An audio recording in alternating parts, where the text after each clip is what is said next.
निधि भाभी ने चाची जी को समझाकर सारी जिम्मेदारी अपने ऊपर ले ली। चाची जी भी और थक कर चूर हो चुकी थीं। भैया भाभी काफ़ी जिम्मेदार थे, सो चाची जी ने साक्षी को उनके साथ भेज दिया ताकि वह सभी रिश्तेदारों का ख्याल रख सकें। साक्षी बहुत सुंदर लग रही हो। हाय, हमारे भैया क्या किस्मत पाई है। फिर दिल में तो तुम्हारे भी लड्डू फूट रहे होंगे। भाभी ने साक्षी की खिंचाई की।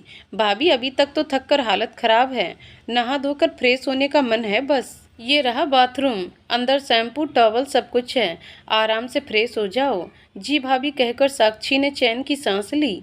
नहाकर थोड़ी तो थकावट उतरेगी। साक्षी शावर के नीचे खड़ी हो गई। सच में शावर एकदम झरने की तरह उसके पूरे शरीर में स्फूर्ति जगा रहा था। मेकअप, बालों में जेल की वजह से उसे काफ़ी उलझन हो रही थी। गीले बालों को टॉवल से झटकती हुई साक्षी जैसे ही बाथरूम से बाहर निकली, किसी ने पर्दे के पीछे से आकर उसे कसकर अपनी बाहों में समेट लिया। इससे पहले कि वह जोर से चिल्ला पाती, उसका मुंह कसकर अपने हाथों से दबा दिया। उसकी चीख मुंह में ही दबकर रह गई। उसने पीछे मुड़कर देखा तो सागर था। मरवाओगी क्या? चुप रहो, मैं हूँ। तुम यहाँ, मुंह से हाथ हटाओ, साक्षी कसमसाते हुए बोली। सागर ने उसे बाहों में लिए ही मुंह से हाथ हटा लिया। इससे पहले वह सागर से लड़ती, सुबह से वह कहाँ था, घर में क्या हो रहा है, सबके बारे में पूछती। सागर ने उसे अपनी ओर खींचा और अपने होठ बिल्कुल उसके होठों के करीब ले आया। एक हाथ से गीले बालों की लटें जो उसके चेहरे को ढक रही थीं, उसके कानों के पीछे कर उसके और करीब आ गया। साक्षी का दिल जोरों से धड़कने लगा। उस एक क्षण वह सागर की बाहों की कैद से बिल्कुल भी आजाद नहीं होना चाहती थी। एक हल्की सी कसमसाहट, परंतु कोई विरोध नहीं। उसने सागर के सीने पर अपना सर रख दिया और अपनी बाहें कस लीं। दोनों की सांसें एक दूसरे से टकराने लगीं। सागर ने उसे थोड़ा अपनी ओर खींचा और गालों पर एक चुंबन अंकित कर फिर कसकर उसे अपनी बाहों में कैद कर लिया। हमेशा के लिए कभी न छोड़ने वाला बंधन। साक्षी की सांसें धौंकने से भी तेज धड़कने लगी थीं। पुरुष का प्रथम स्पर्श नारी की कोमल भावनाओं को एक अजीब सुखद एहसास कराता है। उसे लग रहा था बरसों से वह इस मिलन की प्यासी थी, आज नदी की तरह अपने सागर में समाती जा रही है। जैसे सब कुछ समय के लिए रुक सा गया हो। दो प्रेमियों के बीच प्यार का एहसास कुछ ऐसा है जिसे बताया कहा सुना नहीं जाता, सिर्फ महसूस किया जाता है। सागर की भी पूरी थकान, परेशानी, चिंता कुछ समय के लिए एकदम मिट सी गई थी। कितना प्यार करता था वह साक्षी को, शायद मैं खुद भी नहीं जानता था। सारे जमाने की खुशियां वह उस पर न्यौछावर कर देना चाहता था, उसे हर खुशी देना चाहता था जिसकी वह हकदार थी। दरवाजे पर खटखट होने लगी। निधि भाभी जोर जोर से दरवाजा खटखटा रही थीं। भैया जल्दी आ जाओ, उधर चाची ने शोर मचाया हुआ है, आपको ढूंढ रही हैं किसी जरूरी काम के लिए। अगर किसी को भनक भी पड़ गई कि आप यहाँ हो तो मेरी सामत आ जाएगी, समझ रहे हैं ना? भाभी एक सांस में बोल रही थीं। भाभी बस 5 मिनट और। सागर एकदम साक्षी से अलग हो गया। दोनों सपने की दुनिया से एक ही क्षण में यथार्थ के धरातल पर आ गिरे। साक्षी, आई एम सो सॉरी, मैं तुम्हें कुछ बताना चाहता हूँ। पहले पूरे आराम से मेरी बात सुन लेना, फिर कुछ रिएक्ट करना। सागर ने सारी बात साक्षी को बता दी। साक्षी ध्यान से उसकी बात सुन रही थी। धीरे धीरे आज घर के वातावरण का कारण उसके सामने आईने की तरह एकदम साफ हो गया था। तो ये थी सारी बात। मैं तुमसे कुछ भी छुपाना नहीं चाहता था। मुझे पता है तुम बहुत परेशान होगी। मैं इन सब बातों में ज़्यादा विश्वास नहीं करता। तुम कहोगी तो मैं इसका विरोध भी कर सकता हूँ। मैं सब कुछ तुम पर छोड़ता हूँ। साक्षी से बात कर सागर का दिल थोड़ा हल्का महसूस कर रहा था। सागर, मुझे खुशी है तुमने मुझ पर इतना विश्वास किया और पूरी साफगोई से और इतने प्यार से मुझे सारी बात बताई। अब हम विवाह के अटूट बंधन में बंध चुके हैं, पर मन का बंधन जो सभी बंधनों से बहुत ऊपर है, बहुत जरूरी है। बाकी सब मेरे लिए बाद में आता है। अब मैं इस परिवार का हिस्सा हूँ। सारे दुख सुख, एक दूसरे की इच्छाओं का सम्मान करना हमारा फर्ज बनता है। वैसे तो मैं भी इन सब बातों पर बहुत ज़्यादा विश्वास नहीं करती, परंतु फिर भी अगर माँ की ऐसी इच्छा है तो मुझे उनकी इच्छा का सम्मान करने में अच्छा लगेगा। तुम बिल्कुल फिक्र मत करो। अच्छा हुआ तुमने मुझे पहले ही बता दिया, अब मैं सब संभाल लूंगी। सागर साक्षी के सामने हाथ बढ़ाया। साक्षी ने अपनी उंगलियां उसके हाथों में फंसा दी। दोनों आज बहुत खुश थे। सच में विवाह के बंधन ने उनके प्यार में एक और गहरा रंग भर दिया था। उनका प्यार धीरे धीरे और परवान चढ़ रहा था। सागर साक्षी के कानों में गुनगुनाया, जन्म जन्म का साथ है हमारा तुम्हारा, अगर न मिलते इस दुनिया में लेते जन्म दोबारा। भैया अब बस भी करो, मरवाओगे क्या, जल्दी बाहर आओ। भाभी बाहर से आवाज दे रही थी। आया भाभी कहकर सागर साक्षी का हाथ छोड़कर बाहर निकल आया। साक्षी पलंग पर बैठ गई। शादी की पहली रात जो सपनों के राजकुमार की बाहों में गुजरनी थी, वह उसे अकेले बितानी थी। पर फिर भी उसे कोई मलाल गुस्सा नहीं आ रहा था। ये शायद प्यार का ही रंग था। उसने तकिया उठाया, उसे सागर समझ अपने सीने से लगाया और सागर को अपने पास महसूस कर मीठे मीठे सपनों में खो गई। कब नींद की आगोश में समा गई उसे पता ही नहीं चला। सवेरे जल्दी उठना था, माए के पग फेरे अभी तो डालने जाना था, जिसकी उसे भी अब बहुत जल्दी थी। निधि भाभी कमरे में आईं। साक्षी को मासूमियत से सोए देखकर हल्के से मुस्कुराईं और अपनी 5 साल की काव्या को उसके बराबर में सुलाकर चली गईं। उधर सागर सोफे पर लेटा करवटें बदल रहा था। नींद उसकी आंखों से कोसों दूर थी। सोता भी कैसे, मौसा जी फूफा जी के खर्राटों के बीच, जो एक के बाद एक बारी बारी मोटरसाइकिल की आवाज निकाल एक दूसरे के सुर से सुर मिला रहे थे। सोना नामुमकिन था। ऊपर से मच्छर थे कि सारा सुर संगीत आज ही रात सुनना चाहते थे। आज के बाद उनके सारे सुर और साज कोई छीन लेगा। संगीतज्ञ की उपाधि मिलने से रह जाएगी। सचमुच आज की रात उसके जीवन की काफी अविस्मरणीय रात थी। दोनों की कभी न भूलने वाली रात। साक्षी और सागर की सुहाग रात। टैक्सी हवा को चीरती हुई आगे बढ़ती जा रही थी। साक्षी ने कार की खिड़की खोली हुई थी। उसके बाल हवा में उड़ते हुए बार बार उसके चेहरे को ढक रहे थे, जिसे वह हाथों से पीछे कर रही थी। फिर थोड़ा तंग होकर उसने अपने पर्स से एक रबर बैंड निकाला और बाल पीछे बांध लिए। वह हवा उसको बहुत अच्छी लग रही थी, एकदम फ्रेश, सुकून देने वाली।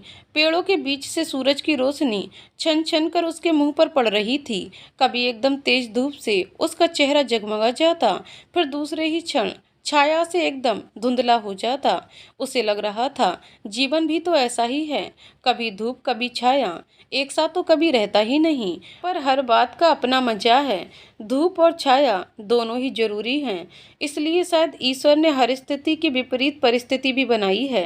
अंधेरा होगा तभी तो रोशनी का महत्व समझ में आएगा और वो और ज्यादा अच्छी लगेगी। न जाने क्यों इस क्षण उसे अपनी माँ की भी बहुत याद आ रही थी। माँ तो माँ ही होती है, बस उसके गले लग जाओ बिना कुछ कहे ही। हर दुख चिंता परेशानी को अपने अंदर ऐसे समा लेती है, बच्चे को पता ही नहीं चलता। शायद इसीलिए माँ को धरती पर चलता फिरता भगवान कहा गया है। उसको यूं ख्यालों में खोया देखकर सागर ने उसे हिलाया।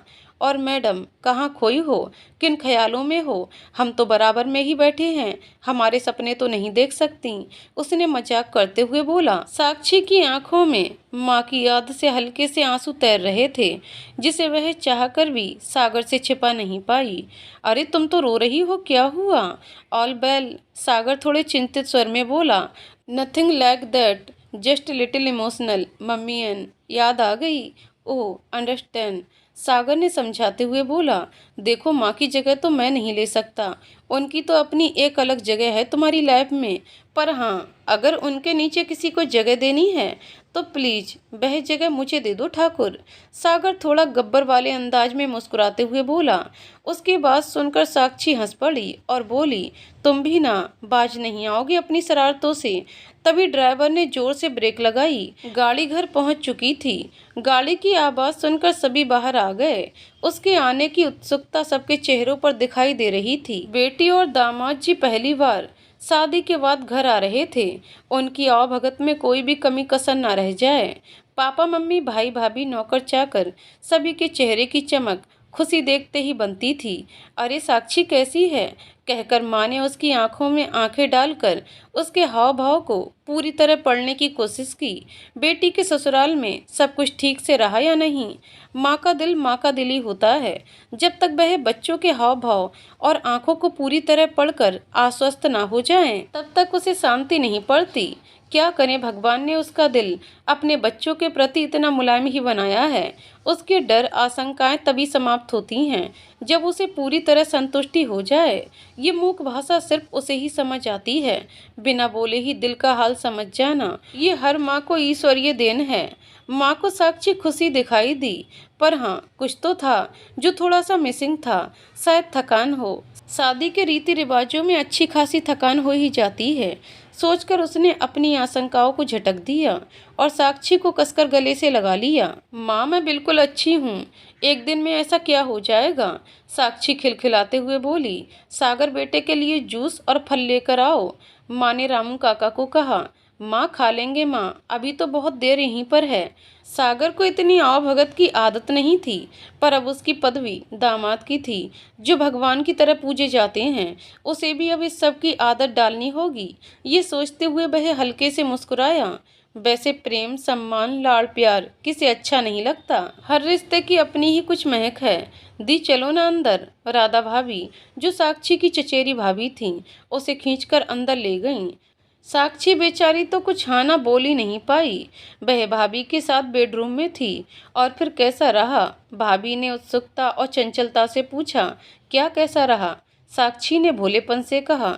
दी, अब बनो मत, ये भोलापन गोलीबाजी मेरे साथ नहीं चलेगी, समझ गई ना? आप मुझे तो एक एक बात, from first to last step, एक एक डिटेल सुननी है। हाँ, नहीं तो ऐसे नहीं मैं आपको छोड़ने वाली। भाभी ने तो उससे पूरा चिट्ठा उगलवाने की जैसे ठानी रखी थी। साक्षी कसमकस में थी। भाभी जो रसीली मतभरी कहानी सुनने को मरी जा रही थी, वह उन्हें क्या बताए? उसकी पटकथा तो अभी शुरू भी नहीं हुई थी। उस डायरी के पन्ने तो पूरी तरह खाली थे।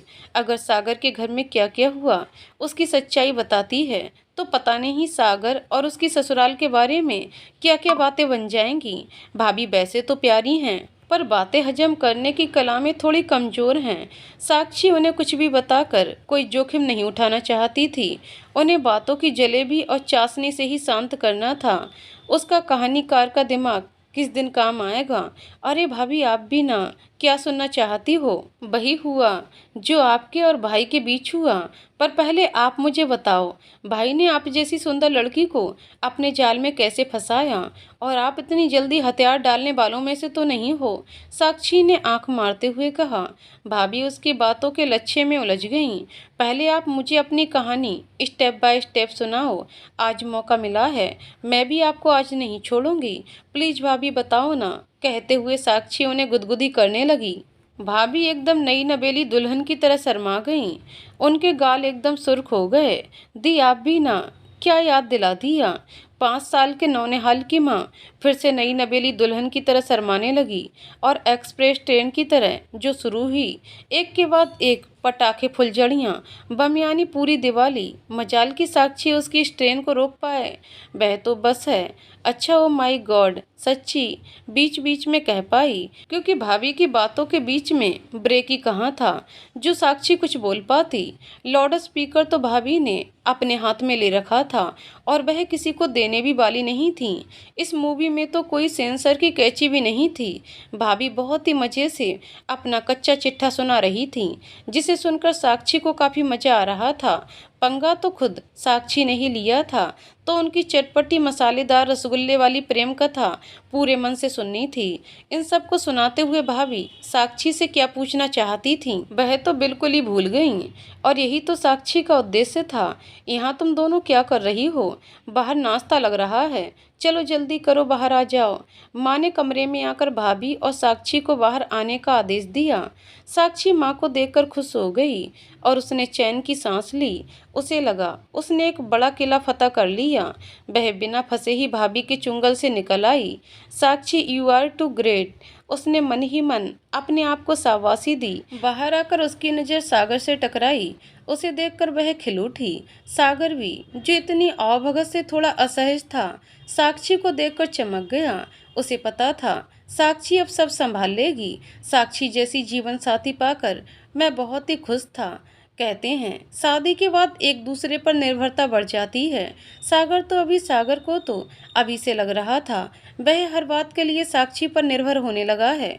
जैसे साक्षी उसे कह रही हो, किसका है ये तुमको इंतजार, मैं हूं ना, देख लो इधर तो एक बार, मैं हूं ना, खामोश क्यों हो, जो भी कहना है कहो, तुमको मिलेगा इतना प्यार, मैं हूं ना। सागर ने दूर से ही साक्षी को आंखों ही आंखों में अपने पास वाली जगह पर आकर बैठने का इशारा किया। साक्षी भी उसके इस निमंत्रण को स्वीकार कर उसके पास आकर बैठ गई। सागर थोड़ा सा सरक कर बिल्कुल उससे सटकर बैठ गया। सटकर बैठने से साक्षी के शरीर में एक सिहरन सी कौंध गई, पर वह चुपचाप वैसे ही बैठी रही। वह पास की खाली जगह में खिसक भी सकती थी, पर वह हल्का सा टच उसके मन की कली को खिला रहा था। घर वालों की उपस्थिति में भी दोनों के प्रेम का आदान प्रदान चल रहा था, जिसका मजा दोनों ही ले रहे थे। नाश्ते की प्लेट पकड़ते हुए उसके हाथों को सहलाना, पकड़ लेना, साक्षी को उसे हल्का सा छुड़ाना, आंखों ही आंखों में डांटना, छोटी छोटी शरारतें नवयुगल के जीवन को थोड़ा करीब, थोड़ा मस्ती भरा बना देती हैं। एक एक लम्हे को समेट सहेज कर खुलकर मजा लेना भी चाहिए। नए एहसास नए ही होते हैं, पहले एहसास पहले ही होते हैं। मीठे कच्चे करारे नमकीन तीखे चटपटे, इन लम्हों को जीना ही तो प्यार है। प्यार की अनगिनत परिभाषाएं की गई हैं। कुछ ने बहुत ही भारी भरकम और कुछ विद्वानों ने इसको बहुत ही सरल शब्दों में समझाया है। एक दूसरे को देखकर उठने वाली कसक, एक दूसरे को समझना, एक दूसरे के लिए कुछ भी कर गुजरने का जज्बा, प्रेम कथा के वह इंग्रेडिएंट्स होते हैं जिससे प्यार की डिश खाने में बेस्ट परफेक्ट स्वादिष्ट हो जाती है। यही वह क्षण हैं जो किसी भी प्रेम कथा के गुलदस्ते में भीनी भीनी खुशबू पैदा करते हैं। सागर साक्षी के गुलदस्ते की खुशबू सारे वातावरण को महका रही थी। पगफेरे के बाद सागर और साक्षी घर वापस आ गए। वहां घर में उनके आराम के लिए कमरा साफ कर दिया गया था। निधि भाभी ने बेड पर गुलाबी फूलों की चादर, साइड टेबल पर एक जग में पानी, 2 गिलास, थोड़े फ्रूट्स, ड्राई फ्रूट्स रख दिए थे। एक सुंदर सा नाइट लैंप वह अपने घर से ले आई थी। चादर पर थोड़ी सी गुलाब की पंखुड़ियों से पूरा कमरा महक रहा था। खुशबू वाली कैंडल्स उन्होंने कमरे में लगा दी थी। उनके थोड़े से इस प्रयास से ही कमरा काफ़ी सुंदर हो गया था। देख साक्षी, इससे ज़्यादा मैं यहाँ कुछ अरेंज नहीं कर पाई, पर मैं चाहती थी मुझसे जो भी कुछ बन पड़े मैं तुम्हारे वेलकम में कर दूँ। बस हमेशा खुश रहो। तुम और सागर यूं ही साथ साथ प्यार से जीवन गुजारें। मेरे और तुम्हारे भैया की यही चाहत है। साक्षी भाभी का ये प्रेम भाव देखकर भाव विभोर हो गई। उन्होंने उसे यहाँ नॉर्मल महसूस कराने में काफ़ी मदद की थी। भाभी आप बहुत अच्छी हो, कहकर साक्षी उनके गले लग गई। चल अब बहुत हो गया गले मिलना, सफ़र से थक गई होगी, थोड़ा फ्रेश हो जाओ, मैं देवर जी को भेजती हूँ, नहीं तो ये सब लोग पूरी रात उनको छोड़ने वाले नहीं। कहकर भाभी सीढ़ियों से नीचे उतर गईं, जहाँ बरामदे में भैया और थोड़े से रिश्तेदार गप्पे लड़ा रहे थे। अब क्या रात भर ये महफिल सजेगी? चलो सब सोने की तैयारी करो। भैया आप तो उठो, सवेरे से कुछ ना कुछ चल ही रहा है, थक भी गए होंगे। भाभी ने सागर का हाथ पकड़ा और उसे वहां से खींचकर सीढ़ियों की तरफ ऊपर जाने का इशारा किया। सागर ने ऊपर पहुंचकर हल्के से दरवाजा खटखटाया। साक्षी कपड़े बदलकर नाइटी में आ चुकी थी। उसने दरवाजा खोला। साक्षी को देखकर सागर मुस्कुराया। कैसी हो? इतनी घबराई हुई क्यों लग रही हो? बी कंफर्टेबल यार। नहीं कुछ नहीं, बस ऐसे ही। Don't worry dear, all is well, कहकर उसने साक्षी को गले लगा लिया। अरे तुम्हारा शरीर तो तप रहा है, लगता है बुखार हो गया है। सागर ने साक्षी की कलाई पकड़कर देखी, फिर माथा छूकर देखा। ओ माय गॉड, तुमने बताया भी नहीं, तुम्हें तो बुखार है। कुछ नहीं सागर, बस थकान से ऐसा हो गया होगा। ऐसा कैसे? ये लो थर्मामीटर। सागर ने थर्मामीटर उसके मुंह में लगा दिया और घड़ी में टाइम देखने लगा। साक्षी को सचमुच थोड़ा बुखार था, पर ज़्यादा नहीं था। मैडम ये लो क्रोसिन खाओ, सागर ने पानी और दवाई देते हुए कहा। साक्षी ने चुपचाप दवाई खा ली। तुम्हें पता है ना मैं तुम्हें कितना प्यार करता हूँ। नहीं पता। तुमने कहाँ कभी ढंग से बताया है? साक्षी ने मासूम सा मुंह बनाते हुए कहा। चलो फिर ठीक है, थोड़ा डेमो दिखा देता हूँ। बाकी अब तो पूरी जिंदगी का साथ है। हर रोज अलग अलग तरीकों से प्यार का इजहार किया जाएगा। अरे मैं तो कुछ भूल ही गया।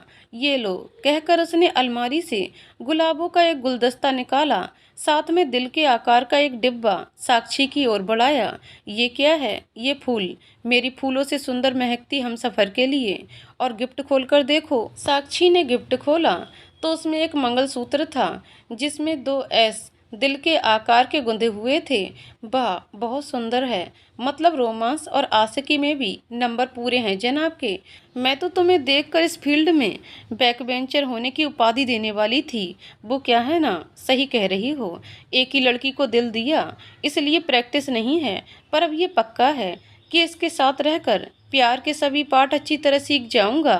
वैसे जितनी सीधी इमेज है ना, उतना सीधा नहीं हूँ मैं, सागर ने थोड़े शरारती अंदाज में कहा और साक्षी के होठों पर अपने होठ रख दिए। साक्षी ने उसे छुड़ाकर थोड़ा हटना चाहा, पर सागर ने उसे कसकर अपनी बाहों में लिया हुआ था। उसके आगे साक्षी के सारे प्रयास विफल थे। ट्रेलर से पता चल गया होगा, पिक्चर काफ़ी ब्लॉकबस्टर होने वाली है, पर कोई जल्दी नहीं है, पूरी लैब साथ ही है, कहकर सागर ने साक्षी को अपने से अलग किया और मुस्कुराया। चलो लाइट बंद कर सोते हैं, तुम्हें भी रेस्ट की जरूरत है, कहकर सागर ने लाइट बंद कर दी और रात भर एक दूसरे का हाथ पकड़ पता नहीं कहाँ कहाँ की बातें करते रहे। खिड़की के बाहर चांद भी रात की गोद में समाये अपने प्रेम का इजहार कर रहा था। हल्की हल्की बिखरी चांदनी, रात की रानी की महक। रात और चांद का यूं एक दूजे में समाकर अटखेलियां करना चिरकाल से चल रहा है और यूं ही चलता रहेगा। ठीक वैसे ही दोनों प्रेमी भी गहरी रात में एक दूजे में समाये धरती आकाश से परे एक अलग ही दुनिया में उड़ता हुआ महसूस कर रहे थे। समय अपनी फितरत अनुसार पंख लगाकर उड़ने लगा। साक्षी और सागर की शादी को 3 साल होने को आए थे। दोनों ही घर गृहस्थी में काफी रम गए थे। साक्षी सुबह सुबह किचन में चाय बनाती हुई गुनगुना रही थी। तो इस तरह से मेरी जिंदगी में शामिल है, जहाँ भी जाऊं ये लगता है तेरी महफिल है। चाय के पैन में पानी उबल रहा था। पानी भाप बन उड़ने लगा तो उसने गैस कम कर दी और खिड़की खोलकर बाहर गमले में रखे तुलसी के पौधे से 4-5 तुलसी के पत्ते तोड़कर धोए, थोड़ा सा अदरक और इलायची सब कुछ कूटकर पैन में डाल दिया। अब भाप साथ तुलसी, अदरक और इलायची की महक भी रसोई में फैल गई। ये मिली जुली खुशबू साक्षी को बहुत पसंद थी। चाय बनाने में जितना मजा आता है, उतना ही पीने में भी लुत्फ आता है। सुबह की चाय कितना मजा देती है, ये तो चाय प्रेमी ही बता सकते हैं। उन दोनों की भी सुबह की चाय एक किक स्टार्ट कर देती थी। दोनों का पेट्रोल फुल और फिर लग जाते थे दोनों अपने काम से। सागर मल्टीनेशनल कंपनी में सीईओ के पद पर था। साक्षी भी कंपनी के लिए काम करती थी, पर वह ऑफिस कम ही जाती थी। उसके ज़्यादातर रिसर्च प्रोजेक्ट होते थे जो घर से भी हो सकते थे। वह गर्मा गर्म चाय, बीबी हो तो ऐसी। थैंक यू गॉड, मुझे तुम मिल गई। भगवान सबको ऐसी बीबी दे। सागर ने ट्रे से चाय का कप लेते हुए कहा। तुम भी ना सुबह ही सुबह शुरू हो जाते हो। जल्दी से चाय पीकर तैयार हो जाओ, आज पहले ही सब लेट हो गया है। अभी टिफिन भी पैक करना है। लो, कुकर की सीटी बज गई, मुझे किचन में आवाज दे रही है। साक्षी हड़बड़ाहट में बोली। अरे छोड़ो, थोड़ा लेट भी हो गए तो कौन सा बॉस सूली पर चढ़ा देगा। थोड़ी देर आराम से बैठकर चाय पीते हैं।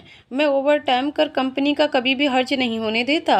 एम्प्लॉय ऑफ द ईयर का अवार्ड अभी तक मुझे ही मिला है। सागर अपनी पीठ थपथपाते हुए बोला। भाई, थोड़ा समय बीबी के साथ इश्क लड़ा लूंगा तो क्या हो जाएगा। एक इकलौती ही तो बीबी है मेरी, सागर ने आंख मारते हुए कहा। इकलौती से क्या मतलब है तुम्हारा?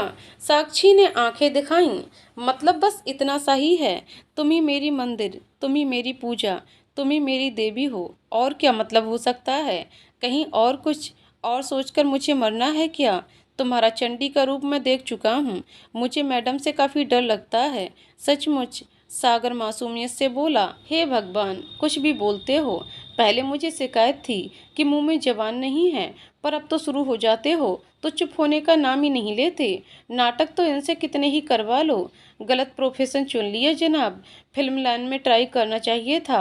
हीरो वीरो तो पक्का बन जाते। लो कर लो बात। जिस बात पर पहले हुजूर फिदा हो जाते थे वहीं अब नाटक लगने लगी हैं। हाँ भाई, सही कहते हैं, शादी पुरानी होने लगे तो सब इश्क फुर्र हो जाता है, रह जाता है बस नून तेल लकड़ी। चल भाई सागर, तैयार हो और कोलू के बैल की तरह जुत जा, यहाँ किसी को तेरे प्यार की कदर नहीं। सागर ने जिस अंदाज में बोला, साक्षी उसकी हरकतों पर हंसे बिना ना रह सकी। याद है ना, आज डॉक्टर का अपॉइंटमेंट है, शाम को मैं ही ऑफिस पहुंच जाऊंगी। साक्षी ने थोड़ा सीरियस होते हुए कहा। बिल्कुल याद है बाबा, बहुत अच्छे से याद है। चलो सब बातें छोड़ो, चाय का मजा लेते हैं। जस्ट रिलैक्स, सब ठीक होगा। दोनों चाय का मजा लेते हैं। चाय पीने के बाद सागर बाथरूम में नहाने चला जाता है। साक्षी के चेहरे पर अभी भी चिंता के भाव थे। उसे डॉक्टर के पास जाने में काफ़ी घबराहट हो रही थी। बस सब कुछ ठीक हो, वह सब काम यंत्रवत कर रही थी, परंतु उसका दिमाग कहीं और ही था। छोले और आलू गोभी की सब्जी बन चुकी थी। उसने घड़ी की ओर देखा और जल्दी जल्दी रोटियां बेलने लगी ताकि टिफिन टाइम से पैक हो जाए। अपनी 2 रोटी भी उसने साथ ही बनाकर रख ली थी और फाइल में पैक कर ली थी ताकि ऑफिस के काम के लिए बैठे तो एक ही बार में सारा काम निपटा ले। सफाई, बर्तन समेटने धोने का काम तो उसकी काम वाली संभाल लेती थी। अपने दिमाग को कहीं और लगाने के लिए उसने म्यूजिक ऑन कर दिया और गुनगुनाने लगी। तभी दरवाजे की घंटी बजी। शायद सीमा होगी, उसकी काम वाली बाई। चलो अब बाकी का काम तो वह संभाल लेगी। उसने चैन की सांस ली और थोड़ी देर सोफे पर पसर कर आंखें बंद कर लीं और सोच में डूब गई। साक्षी सोफे पर आंख बंद कर बैठी हुई थी। कितनी जल्दी समय बीत जाता है। 3 साल हो गए शादी को। सब कुछ बहुत अच्छा था, पर अब साक्षी माँ बनना चाहती थी और गर्भ धारण नहीं कर पा रही थी। उसे शुरू से ही बच्चों से बहुत प्यार था। पहले 2 साल तो दोनों ने काम की वजह से बच्चे की प्लानिंग नहीं की थी, पर अब वह माँ बनने के लिए पूरी तरह तैयार थी। उसे चिंता होने लगी थी कि कहीं कोई कुछ कमी तो नहीं है, कहीं वह मातृत्व के सुख से वंचित तो नहीं रह जाएगी। यही उसकी उलझन और चिंता का कारण था, जिसकी वजह से उसका किसी भी काम में मन नहीं लग रहा था और वह थोड़ा खोई खोई सी रहने लगी थी। सागर तो हर बात को बहुत ही हल्के फुल्के अंदाज में लेता था, पर उसे अब इस बात की काफ़ी चिंता थी। निधि भाभी के कहने पर ही उसने स्त्री विशेषज्ञ से अपॉइंटमेंट लिया था। वह समय से टैक्सी कर सागर के ऑफिस पहुंच गई। वहां से दोनों डॉक्टर बिंदु गर्ग, जो जानी मानी स्त्री विशेषज्ञ थी, के हॉस्पिटल पहुंच गए। डॉक्टर ने दोनों का पूरी तरह से चेकअप किया, उनसे कई सवाल किए। सारी रिपोर्ट्स आने के बाद डॉक्टर बिंदु बोली, नथिंग टू वरी, सारे टेस्ट और रिपोर्ट्स एकदम ठीक हैं। कई बार कुछ कपल्स में इस तरह कंसीव करने में समय लग जाता है, कोई भी घबराने की बात नहीं है। मुझे लगता है आपने ज़्यादा दिमाग पर टेंशन ले ली है, इसीलिए देर हो रही है। थोड़ा छुट्टी लेकर घूमो फिरो। घर वापस आते हुए सागर ने गाड़ी उसके फेवरेट रेस्टोरेंट की तरफ घुमा ली। अरे ये कहाँ लेकर जा रहे हो? पता है ना, घर में खाना बना हुआ है। कोई बात नहीं, वह सुबह टिफिन में पैक कर देना। सुना नहीं, डॉक्टर ने कितनी अच्छी सलाह दी है घूमने फिरने की। आज ही से उस पर लागू करते हैं। आज का डिनर बाहर। तुम्हें चाइनीज पसंद है ना? चॉपस्टिक्स रेस्टोरेंट में टेस्टी सा चाइनीज डिनर। देखो मेरे मुंह में तो सोचकर ही पानी आने लगा है। उसके बाद आइसक्रीम संडे, उसमें 2 स्कूप तुम्हारी पसंद के, 1 मेरी पसंद का। फिर लेक पर चलेंगे और वहाँ सैर करेंगे। दिन हो गए एक साथ कहीं नहीं घूमे हैं, ठीक है ना? सागर, दिन भर ऑफिस में तुम थक कर आए होगे। अब इस समय 3-4 घंटे लग ही जाएंगे। सवेरे फिर वही रूटीन। छोड़ो ना, घर ही चलते हैं। बस यही टेंशन करना कुछ समय के लिए छोड़ दो। मुझे पता है अगर मैं ज़्यादा थका होता तो ऑफर ही नहीं करता। बिलीव मी, देखो मेरा मन चाइनीज़ खाने का बन चुका है। दाल रोटी तो अब मैं नहीं खाऊंगा। चलो ना, थोड़ा मज़ा करेंगे। Please please please. सागर ने साक्षी की मनोहार की। अपनी बात को मनवाना तुम्हें अच्छी तरह आता है। चलो चलते हैं। साक्षी सागर के सामने हथियार डालती हुई बोली। साक्षी अच्छी तरह जानती थी ये सब सागर उसके लिए ही कर रहा है। शादी के बाद सोच कितनी बदल जाती है। घर का लोन, कार का लोन, घर के खर्च, गांव में माँ को पैसे भेजना, दोनों ही जीवन की जद्दोजहद में काफ़ी बिजी हो गए थे। शायद मजा करना भूलने लगे थे। इसलिए डॉक्टर ने उन्हें थोड़ा रूटीन से हटकर एक दूसरे के साथ समय बिताने की सलाह दी थी। चाइनीज़ खाना सचमुच बहुत स्वादिष्ट था। Noodles, Manchurian, chopsuey honey chilli potato. Sagar ने कुछ ज़्यादा ही ऑर्डर कर लिया था, बाद में पैक भी कराना पड़ा। साक्षी को butterscotch choco chips ice cream पसंद थी, सागर को स्ट्रॉबेरी। सारे स्कूप डलवाकर दोनों ने आइसक्रीम संडे का मजा लिया, फिर लेक के पास एक दूसरे का हाथ पकड़ सैर करने लगे। बहुत दिनों बाद दोनों रिलैक्स महसूस कर रहे थे। साक्षी अपने विचारों में खोई हुई चल रही थी। सागर ने मोगरे का गजरा लेकर साक्षी के बालों में लगा दिया। मोगरे की खुशबू में एक अजीब सी कशिश और खिंचाव था, जो साक्षी को उसके हनीमून के दिनों की याद दिला रहा था। दोनों गाड़ी में बैठकर घर वापस जाने लगे। रेडियो एफएम में ठीक उसी समय गाना बज रहा था, पल पल दिल के पास तुम रहती हो, जिसे सागर साथ साथ गुनगुनाने लगा। ऑफिस आते समय साक्षी जितना परेशान और चिंता में थी, वापसी में उसका मूड बिल्कुल बदल चुका था। सागर ने अपना एक हाथ साक्षी की ओर बढ़ाया। साक्षी ने भी अपनी उंगलियां उसकी उंगलियों में पिरो दीं। सागर ने उसे और कसकर पकड़ लिया। साक्षी को अपने प्रति सागर का प्यार पूरी तरह महसूस हो रहा था। उसका हाथों को यूं कसकर पकड़ना उस लम्हे को और भी खूबसूरत बना रहा था। उस पल साक्षी को लग रहा था ये सफ़र यूं ही चलता रहे, कभी खत्म ना हो। तभी सागर ने जोर से ब्रेक लगाई। वह घर पहुंच चुके थे।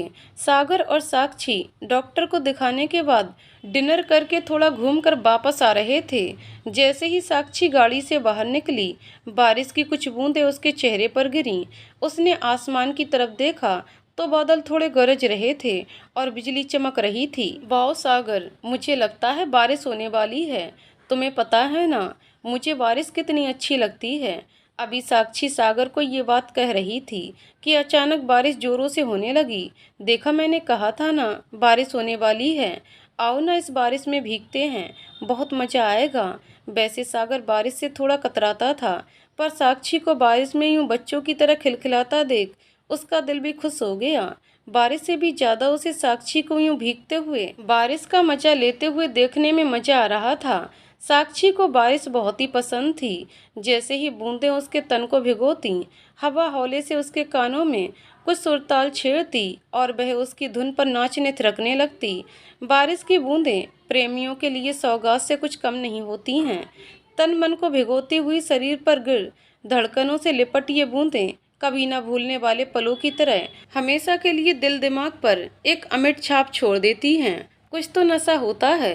बादल का यूं गरजना, बूंदों का यूं घुंघरू की तरह छमछम अपने ही संगीत पर थिरकना, एहसासों जज्बातों को हवा देती मदमस्त बूंदें कुछ पलों के लिए एक अलग ही दुनिया में पहुंचा देती हैं, जिसमें सराबोर मन मयूर पंखों को फैला नृत्य करने लगता है। ऐसे में कौन अपने आप को रोक पाता? उसे तो बस उन बूंदों से लिपटकर उसमें समा जाने की ही इच्छा होती है, जैसे इस समय साक्षी को महसूस हो रहा था। इन बूंदों संग अटखेलियां करना, बूंदें उसके पूरे शरीर को आगोश में लेकर उसके एहसासों को और हवा दे रही थी। सागर के साथ भीगने के इस पल को अपनी आंखों में हमेशा के लिए संजो लेना चाहती थी। चलो अब बस करो, अंदर चलते हैं। ज़्यादा भीगोगी तो बीमार हो जाओगी। थोड़ी देर और रुकते हैं ना, कितना मज़ा आ रहा है। साक्षी ने बारिश की बूंदों को अंजुरी में भरा और सागर की तरफ उछाल दिया। पंगा मत लेना, वरना क्या क्या करोगे? क्या करेंगे? कुछ नहीं करेंगे, बस तुम्हें कुछ ऐसे उठाएंगे और अंदर ले जाएंगे, कहकर साक्षी को उसने अपनी बाहों में ले लिया और घर के अंदर ले गया। साक्षी के भीगे हुए कपड़ों से बूंदें नीचे गिर रही थीं, उसकी बाहों में सिमटी वह एकटक सागर को देख रही थी। उस लम्हे में मानो सब कुछ थम सा गया था। दोनों एक दूसरे की आंखों में खो गए। मूक सा प्रेम संवाद दोनों के बीच चल रहा था। प्रेम की भी अपनी एक बोली, एक भाषा होती है। आंखों ही आंखों में, इशारों ही इशारों में बहुत कुछ समझा जाती हैं। ऐसी ही कुछ बातें अभी दोनों की आंखें इस वक्त कर रही थीं। बेडरूम में पहुंचकर सागर ने उसे उतारा, अपनी बाहों में भर लिया। साक्षी उससे अलग होते हुए बोली, चलो मैं कपड़े चेंज कर लेती हूँ। साक्षी फ्रेश होने गई तो सागर ने उससे छुपाकर जो गुलाब खरीदे थे फूलदान में लगा दिए। रूम में एक खुशबूदार स्प्रे किया। साक्षी का पसंदीदा परफ्यूम अपने ऊपर छिड़का। लाइट बंद कर ड्रॉअर में से जो दिवाली की बची कैंडल और दिए थे रूम में जगह जगह जला दिए। टेप रिकॉर्डर पर कैसेट लगा पुराने हिंदी प्रेम गीत लगा दिए। इतना करने से ही रोमांटिक सा वातावरण हो गया था। साक्षी बाहर आई तो खुशबू, मंद मंद रोशनी, बहुत ही हल्का सा संगीत देखकर सागर का प्रणय निवेदन समझ गई। मन ही मन वह भी मूक स्वीकृति दे चुकी थी। बहुत दिनों बाद दोनों काफी खुश और हल्का महसूस कर रहे थे। कोई तो था आज की रात में जो अपने नन्हे नन्हे कदमों से घर के दरवाजे पर दस्तक दे रहा था। मौसम अपना जादू बिखेर चुका था। एक दूजे में समाये दोनों कब सो गए पता ही नहीं चला। साक्षी प्रेगनेंसी किट हाथ में लेकर खड़ी थी। टेस्ट करने से पहले उसके हाथ बहुत जोर से कांप रहे थे। पता नहीं क्या रिजल्ट होगा, कहीं इस बार भी तो। उसका दिल काफी जोरों से धड़क रहा था। घबराहट में एक बार वह टेस्ट स्लाइड गिरा भी चुकी थी। उसने फिर से उसे उठाया और टेस्ट करना शुरू किया। धड़कते दिल से टेस्ट स्लाइड की लाइन का कलर आते हुए उसकी आंखें कौतूहल से देख रही थीं।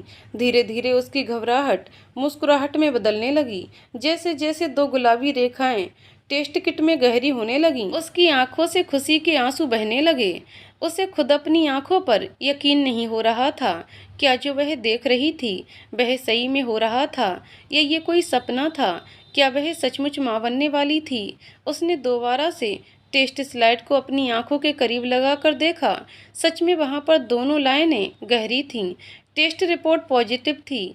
उसके और सागर के प्यार का तोहफा सीप के मोती की तरह उसके शरीर में जन्म ले चुका था। ये सोचते ही जो दिल घबराहट के मारे उससे संभाला नहीं जा रहा था, अब खुशी की वजह से उछल रहा था। उसके शरीर में सोच में ही एक मीठी सी लहर दौड़ गई। जीवन भी कितना क्षणभंगुर है, एक ही पल में दुनिया कैसे पलट जाती है। वह अभी इन पलों में ये एहसास पूरी तरह से जी चुकी थी। साक्षी तो इस क्षण में आने वाली नन्ही जान का नामकरण भी कर चुकी थी। मुस्कान, जो हम दोनों के बीच में मुस्कान लाई हो, इससे बढ़िया और उसका नाम क्या होगा? अगर बेटा हुआ तो? अरे नहीं, बेटा नहीं होगा, क्योंकि उसे तो हर हाल में बेटी ही चाहिए। जो भी होगा देखा जाएगा। उसने अपनी सोच की श्रृंखला को विराम दिया। कुछ ज़्यादा ही आगे का नहीं सोचने लगी वह।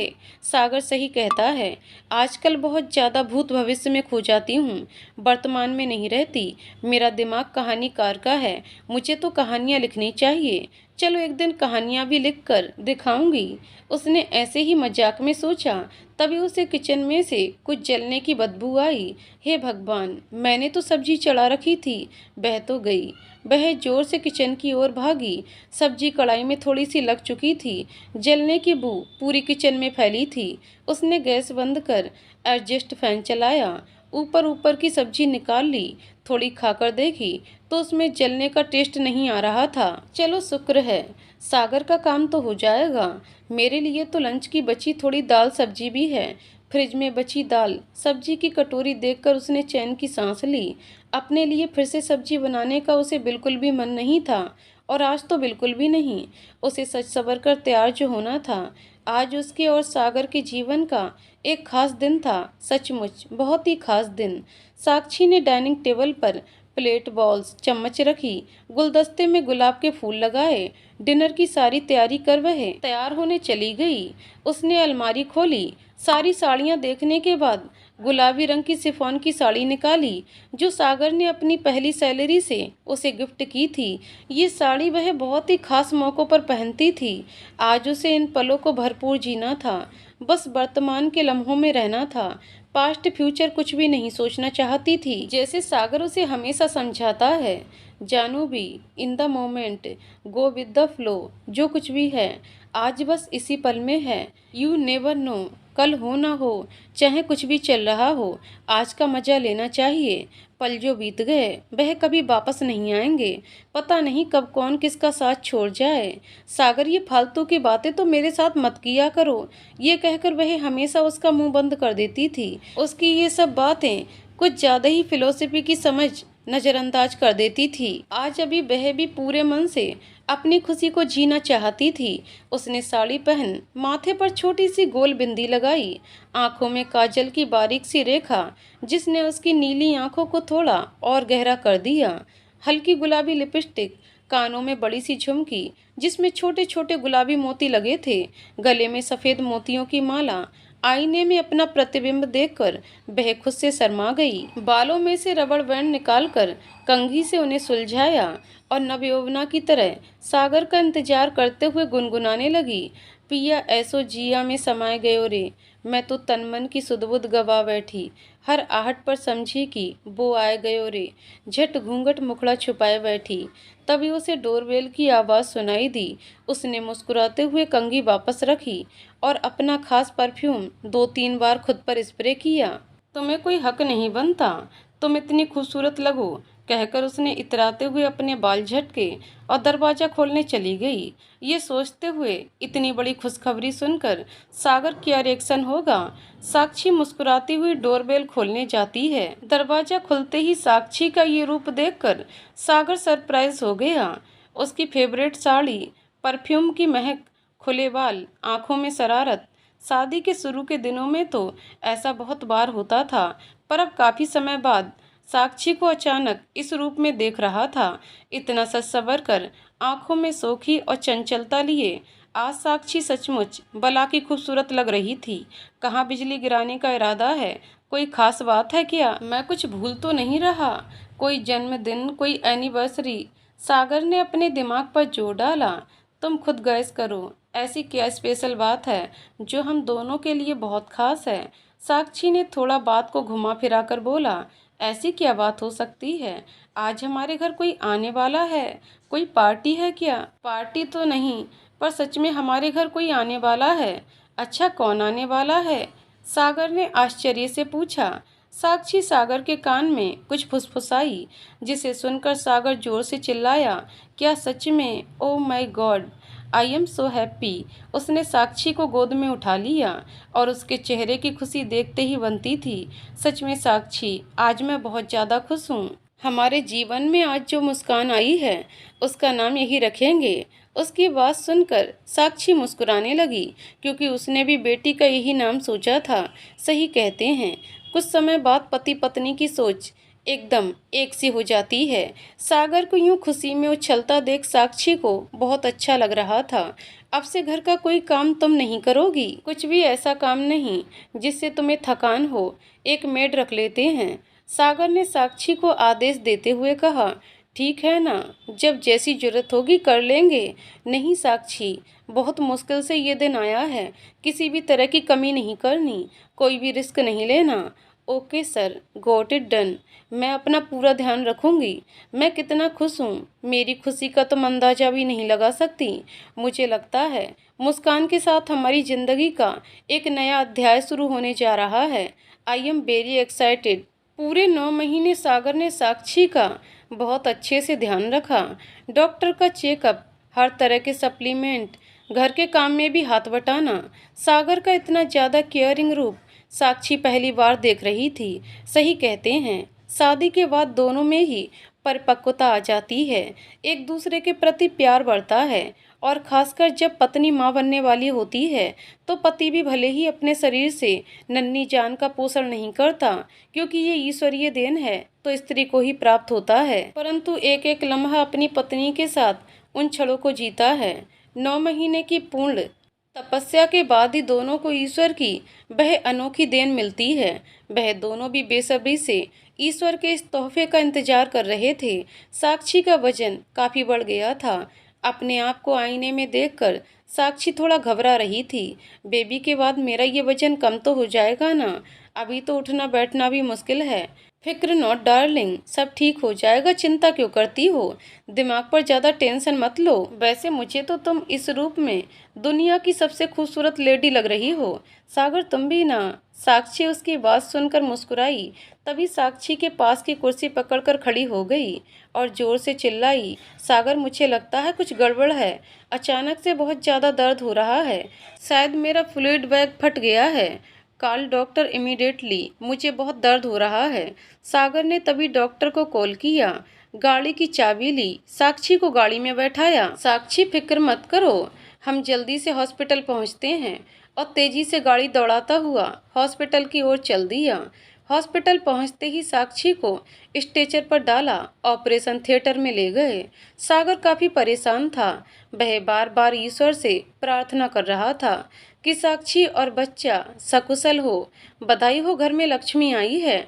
डॉक्टर ने बाहर आकर सागर को न्यूज़ दी। Thank you doctor. साक्षी कैसी है?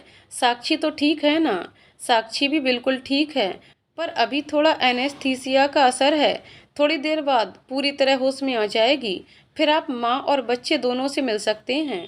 सागर ने चैन की सांस ली और ईश्वर का शुक्र अदा किया। मुस्कान को गोद में ले दोनों ही बहुत खुश थे। ये नन्ही कली दोनों के जीवन में ढेर सारी खुशियां लेकर आई थी। साक्षी की प्रेगनेंसी और डिलीवरी काफ़ी कॉम्प्लिकेटेड थी, इसलिए मुस्कान के बाद दोनों ने ही दूसरे बच्चे के लिए सोचा ही नहीं। समय पंख लगाकर उड़ने लगा और मुस्कान अपनी मुस्कान बिखेरते हुए उनके जीवन को सुगंधित कर बड़ी होने लगी। मुस्कान धीरे धीरे बड़ी होने लगी।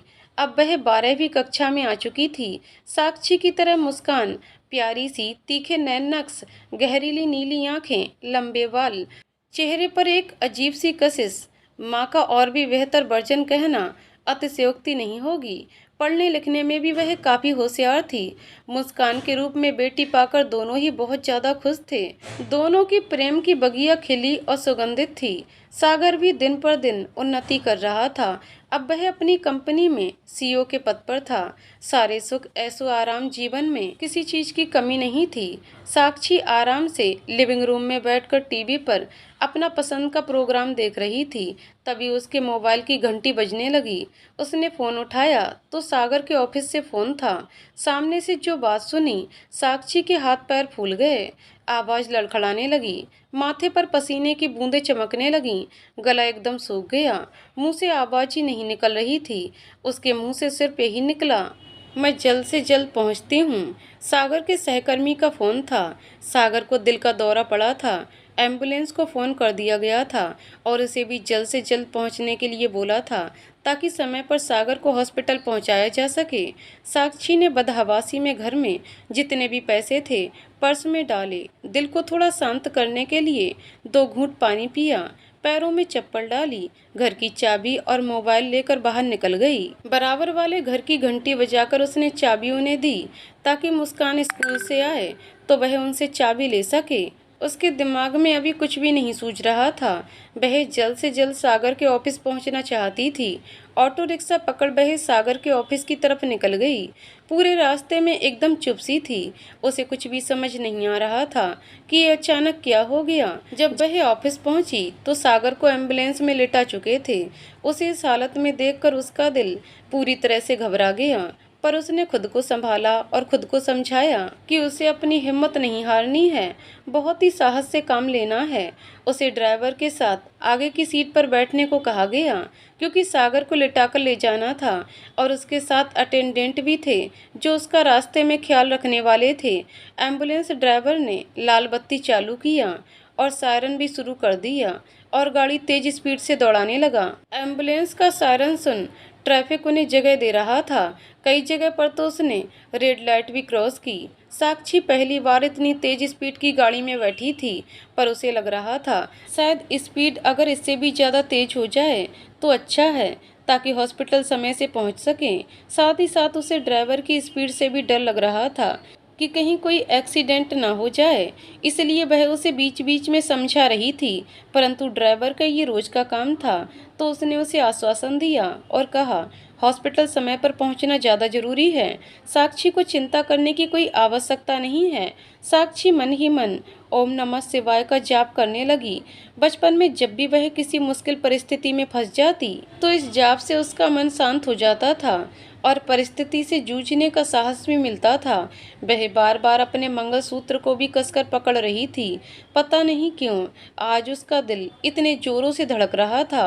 वह बहुत शांत होने की कोशिश कर रही थी, परंतु उसकी धड़कन और दिल की घबराहट उसके काबू में नहीं थी।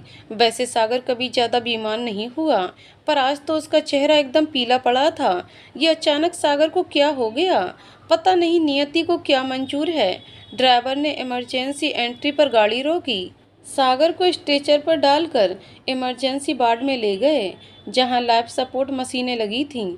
सागर को वहां लिटाया गया। डॉक्टर के चेहरे पर चिंता की रेखाएं साफ नजर आ रही थीं। साक्षी ने चिल्लाकर पूछा, क्या हुआ? Is everything okay? सब कुछ ठीक है ना? सामने की मशीन से अजीब सी बीप की आवाज़ आ रही थी। स्क्रीन पर भी कुछ चल रहा था जो साक्षी को बिल्कुल भी समझ नहीं आ रहा था। अचानक कई सारे अटेंडेंट्स और डॉक्टर वहां इकट्ठा हो गए। साक्षी का दिल बिल्कुल गले में अटका महसूस हो रहा था।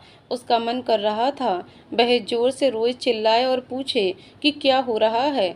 कोई उसे कुछ बता क्यों नहीं रहा? कोई उसे ये क्यों नहीं बता रहा कि उसका सागर बिल्कुल ठीक है? उसे बस उस समय सिर्फ सागर की चिंता हो रही थी। इमरजेंसी वार्ड में जो हो रहा था उसको देखकर साक्षी का दिल बहुत ज़्यादा ही घबरा रहा था। उसे कुछ कुछ अंदेशा हो गया था। उसकी आंखों के सामने उसकी दुनिया लुट रही थी और वह बेबस लाचार खड़ी थी। ये सब अचानक, he is no more, things are out of our control, doctor ने कहा। साक्षी जोर से चिल्लाई, नहीं, ऐसा नहीं हो सकता, ये सब झूठ है, आपको कुछ गलतफहमी हुई है, ऐसा नहीं हो सकता। सागर, तुम मुझे ऐसे अकेला छोड़कर नहीं जा सकते, मैं भी तुम्हारे साथ चलूंगी, मैं तुम्हारे बिना नहीं जी सकती। और उसे चक्कर आ गया और वह गिरने को हुई तो नर्स ने उसे संभाला। इनको पानी पिलाओ और इनका थोड़ा ध्यान रखो। उसकी इतनी खराब हालत देखकर नर्स ने उसे बिठाया, जबरदस्ती पानी पिलाया और ढांढस बंधाया। साक्षी अपना होशो हवास खो बैठी थी। उसकी आंखों में सिर्फ आंसू ही आंसू बह रहे थे। उसे समझ नहीं आ रहा था अब वह क्या करेगी। उसकी आंखों के सामने एक ऐसा क्रूर सच था जिसे उसका दिल मानने को तैयार नहीं था। उसका भाई, मम्मी, पापा, मुस्कान, सास सभी घर पहुंच गए थे। साक्षी की हालत बहुत ही ज़्यादा खराब थी। एक ही दिन में वह पीली, कमज़ोर और बीमार दिखने लगी थी। उसका ईश्वर से विश्वास उठ चुका था। पागल की भांति वह कुछ भी बोले जा रही थी। नियति को जो मंजूर था वह हो चुका था और सागर सचमुच साक्षी को यूं एक दिन अकेला छोड़कर जा चुका था। धीरे धीरे दिन बीतने लगे। साक्षी को कुछ भी समझ नहीं आता था कि वह अपनी लाइफ कहाँ से और कैसे स्टार्ट करे। सागर के बिना तो उसे जीना ही नहीं आता था। हर चीज़ के लिए तो वह उस पर डिपेंड थी। उसे रह रहकर सागर की बातें याद आ रही थीं। साक्षी, लिव इन द मोमेंट। जिंदगी का क्या पता कब कौन कितने समय साथ है। बस जितने मजे ले सको ले लो, हर क्षण को भरपूर जी लो। क्या पता कल हो ना हो। पर इतनी जल्दी, यूं अचानक, बिना कुछ कहे सुने सागर ने उसके साथ ये बहुत बड़ा छल किया था। वह इसके लिए उसे कभी माफ़ नहीं करेगी। पर अब ये सब बातें कहने, सुनने और लड़ने के लिए भी सागर उसके पास नहीं था। उसकी पूरी दुनिया उजड़ चुकी थी।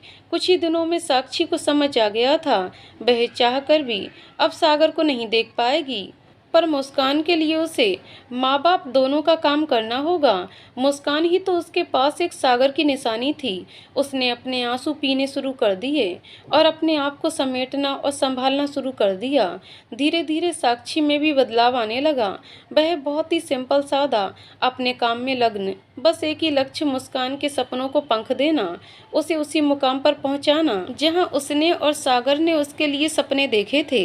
अभी भी सागर की यादों के झरोकों को जब भी वह अपने मन में खोल लेती तो उसे अपने इर्द गिर्द ही पाती। बीच पर प्रेमियों को देखते हुए बारिश की बूंदों में गाना गुनगुनाते वक्त, स्पेशल परफ्यूम की खुशबू में, हर जगह सागर उसे अपनी उपस्थिति का एहसास कराता था।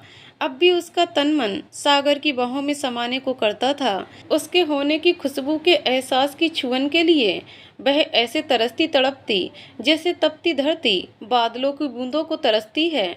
अपनी इस तड़प को उसने पन्नों पर उतारना शुरू कर दिया। वह कब लिखने लगी उसे पता ही नहीं चला। सही कहता था सागर, उसमें कहानीकार छुपा है। शायद वही ऊपर से उसे लिखने के लिए प्रेरित कर रहा था। तभी तो जब वह भी लिखना शुरू करती उसके मन की सारी टीस तड़प स्याही के अक्षरों के रूप में कागज पर उतर आती। ऐसा करने से उसके मन को बहुत शांति मिलती थी। जैसे ज्वार भाटा आने के बाद समुद्र की लहरें एकदम शांत हो जाती हैं, ठीक वैसे ही उसका मन भी थोड़ा टिक जाता था। उसे कई बार सबने अपना अतीत भुलाकर आगे बढ़ने की सलाह दी, पर सागर उसके जीवन का वह हिस्सा था जिसे भुला पाना उसके बस से बाहर था। सागर की जगह वह किसी और को देने का सोच भी नहीं सकती थी। सागर उसे यूं जीवन की डगर में बीच रास्ते छोड़ गया। उसे बहुत सारी चीज़ें संभालनी थीं। साक्षी दिलो जान से मुस्कान के भविष्य को संवारने में लग गई। उसने कोई कसर नहीं छोड़ी। आज मुस्कान जापान में नौकरी कर रही थी। सागर ऊपर से देखकर कितना खुश होता होगा। तभी एयर होस्टेस ने उसे जगाया। साक्षी अतीत की यादों के गलियारे से अचानक बाहर आ गई। कुछ क्षण को तो उसे पता ही नहीं चला वह कहाँ है। Would you like to have some tea और कॉफ़ी? एयर होस्टेस ने साक्षी से पूछा। साक्षी गहरी नींद और सपने से जागी और समझने की कोशिश कर रही थी कि वह कहाँ है आसपास, और एयर होस्टेस को देखने के बाद उसे समझ में आया कि वह जापान जाने वाले प्लेन में बैठी है, मुस्कान से मिलने जा रही है। यादों में वह इतनी खो गई थी मानो वही दुनिया असल हो। नींद से जागने के बाद उसे समझ में आ गया था कि ये सब अब यादें ही हैं, असलियत में सागर नहीं है। उसकी आंखें लाल थीं, आंखों के कोरों में आंसू जम गए थे। उसने रूमाल से अपनी आंखें साफ कीं और अनमने मन से एयर होस्टेस से कहा, नॉट टी और coffee, but could you please get me a bottle of water. Sakshi को बहुत प्यास लगी थी। अपने अतीत की यादों से वह बाहर नहीं आना चाहती थी, परंतु यही यथार्थ उसके जीवन की कड़वी सच्चाई थी जिसे जब तब अपनी तन्हाई में जी लेती थी, पर किसी को भी अपने जीवन के इस हिस्से में झांकने की इजाज़त नहीं देती थी, क्योंकि यही यादें तो उसकी अपनी थीं, सिर्फ अपनी, जिन्हें कलेजे से लगाए और उनके सहारे वह जीवन पथ पर आगे बढ़ रही थी। वह अपनी यादों को झटक मुस्कान के बारे में सोचने लगी। साक्षी ने एयर होस्टेस से पानी की बोतल मंगाई और 2 घूंट पानी के पीकर उसे थोड़ा सा अच्छा लगने लगा। गला प्यास के कारण वाकई काफी सूख गया था। अभी सफर में काफी समय बाकी था। साक्षी ने इधर उधर देखा। सभी पैसेंजर्स खाना खाकर अपने कार्य में व्यस्त थे। कोई फोन, आईपैड पर मूवी देख रहा था, कोई बुक पढ़ रहा था, कुछ ऊँघ कर नींद पूरी कर रहे थे। कुछ छोटे बच्चे वाले अपने बच्चों को गोद में लेकर बारी बारी इधर उधर प्लेन में चक्कर लगवा रहे थे। बच्चों के साथ प्लेन में सफ़र करना सचमुच बहुत ही कष्टदायक है। बच्चों को तो समझा भी नहीं सकते, उन्हें भागने और दौड़ने की खुली छूट चाहिए, पर प्लेन में ये सब बिल्कुल संभव नहीं होता। दूसरा, बेचारों को एयर प्रेशर कम होने के कारण उनके कानों में भी दर्द होता है, जिसे वह बता भी नहीं सकते, सिर्फ रोते हैं। साक्षी को उनकी मजबूरी पर बड़ा तरस आ रहा था। उसने ऊपर लगी बेल बजाकर एयर होस्टेस को बुलाया और चाय मंगवाई, साथ में कुछ कुकीज भी। अब उसे थोड़ी थोड़ी भूख लगाई थी। उसे लगा था प्लेन में एसी में काफ़ी ठंड लगेगी। वह कुछ ज़्यादा ही गर्म कपड़े पहनकर आई थी, जिससे उसे अब थोड़ी खुजली और झुंझलाहट हो रही थी। बाथरूम में जाकर वह थोड़ा फ्रेश हुई और कॉटन ट्रैक सूट जो हैंडबैग में था चेंज कराई। अब उसे थोड़ी राहत मिल रही थी। फ्रेश होकर वह काफ़ी हल्का भी महसूस कर रही थी। उसने ब्लूटूथ कनेक्ट कर हेडफोन कान में लगा, पुराने हिंदी गानों की प्लेलिस्ट लगा ली, चाय और बिस्कुट का मजा लिया और बटन दबाकर सीट को पीछे कर आरामदायक स्थिति में बैठ गई। नींद अभी भी उसकी आंखों से कोसों दूर थी।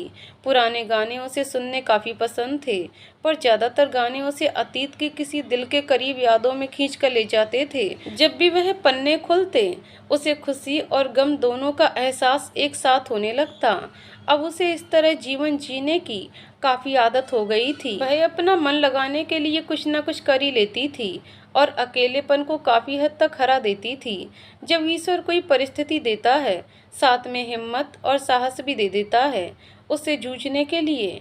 इसी हिम्मत के दम पर साक्षी आगे बढ़ रही थी। अचानक मौसम की खराबी की वजह से प्लेन जोर जोर से हिलने लगा। एयर होस्टेस ने बेल्ट बांधकर बैठने का अनाउंसमेंट कर दिया। सीट बेल्ट साइड ऑन कर दिए गए। प्लेन का इस तरह से हिलने से साक्षी का दिल घबराहट की वजह से जोर जोर से धड़कने लगा। कहीं प्लेन को कुछ हो जाए तो उसे भी कुछ हो गया तो मरने से उसे बिल्कुल डर नहीं लगता, पर मुस्कान तो एकदम अकेली हो जाएगी। नहीं, जब तक मुस्कान की लाइफ सेट नहीं हो जाती मुझे कुछ नहीं हो सकता, वह मन ही मन सोच रही थी। इस बार जो भी हो, मुस्कान को समझाकर उसको शादी करने के लिए राजी करना ही है। हर बार वह कुछ न कुछ बहाने बनाकर मना कर देती है। इस बार उसकी एक नहीं सुनूंगी। उसने इस क्षण में पक्का निर्णय ले लिया था। जैसे ही प्लेन खराब मौसम के बादलों के आगे हुआ, प्लेन का हिलना बिल्कुल बंद हो गया और स्पीड भी ठीक हो गई। साक्षी ने चैन की सांस ली। कुर्सी के पीछे जालीनुमा पैकेट से पानी की बोतल निकालकर एक घूंट पानी का पिया और फिर कुर्सी की पेटी खोली। पैर को थोड़ा सामने की तरह स्ट्रेच किया। बैठे बैठे काफी थकान हो गई थी। सफर सचमुच काफी लंबा था। वह आंखें मूंद कर सोने का प्रयास करने लगी। अब उसने गाइडेड मेडिटेशन कानों में लगा लिया था। उसके म्यूजिक में कुछ तो ऐसा था, हमेशा नींद आ ही जाती थी। और वही हुआ। मैं धीरे धीरे नींद की आगोश में समा गई। प्लेन निर्धारित समय से जापान पहुंच गया। नीचे उतरने की घोषणा कर दी गई। साक्षी ने अपना मोबाइल, चार्जर, चश्मा, हेडफोन्स, पानी की बोतल सब पर्स में ध्यान से डाल लिए और कंघी निकालकर अपने बाल थोड़े सुलझाए और चेहरा ठीक किया। प्लेन जापान की धरती पर लैंड होने लगा। लैंड होते समय एक अजीब सी गुदगुदी, घबराहट, एक्साइटमेंट दिल में हो जाती है। एक अलग ही एहसास होता है जो इस समय साक्षी को भी हो रहा था। घर की आवाज के साथ प्लेन धरती पर उतर गया और पूरी स्पीड से जमीन पर चलने लगा। प्लेन टोक्यो की धरती पर उतर चुका था। साक्षी मुस्कुराते हुए इस समय सिर्फ मुस्कान को देखने के लिए एक्साइटेड थी। कितने दिनों बाद वह उससे मिल रही थी। कोरोना की वजह से मुस्कान उससे मिलने नहीं आ सकी थी। अब जब सब कुछ ठीक हो गया है तो वही उससे मिलने जा रही है। सच में कितना मजा आएगा ना। बेटियां कलेजे का टुकड़ा होती हैं। कितनी बातें हैं जो उसे मुस्कान से करनी थी, जो वीडियो कॉल पर संभव नहीं थी, मिलकर ही हो सकती हैं। चलो, इंतजार की घड़ियां अब समाप्त होने वाली हैं। इसी उत्साह और एक्साइटमेंट में वह प्लेन का दरवाजा खुलने का इंतजार करने लगी। आगे की कहानी अगले वीडियो में। तो दोस्तों, आपको कहानी कैसी लगी कमेंट करके जरूर बताइएगा। कहानी पसंद आई हो तो वीडियो को लाइक, शेयर करें और चैनल को सब्सक्राइब करें। कहानी को पूरा सुनने के लिए बहुत बहुत धन्यवाद दोस्तों।